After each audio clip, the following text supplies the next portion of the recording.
Premier signe de retour à la normale à Bangui. Les militaires africains et français poursuivent le désarmement et ils intensifient leur patrouille contre les pillards après des semaines de violence entre chrétiens et musulmans. Dans le même temps, des centaines de soldats qui avaient déserté l'armée ces derniers mois regagnent leur commandement. Les efforts continuent pour tenter de faire de la conférence de paix sur la Syrie un succès.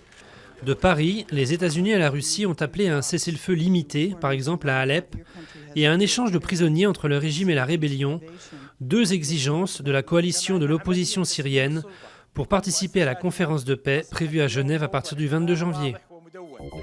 Ariel Sharon a été enterré dans sa ferme familiale au sud d'Israël. La cérémonie s'est déroulée en présence d'un petit nombre de hauts responsables étrangers.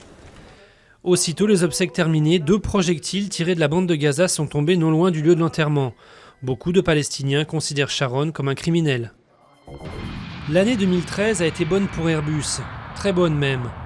Le groupe européen a enregistré 1503 commandes d'avions, plus que Boeing, ce qui est la meilleure performance commerciale de l'histoire de l'aéronautique.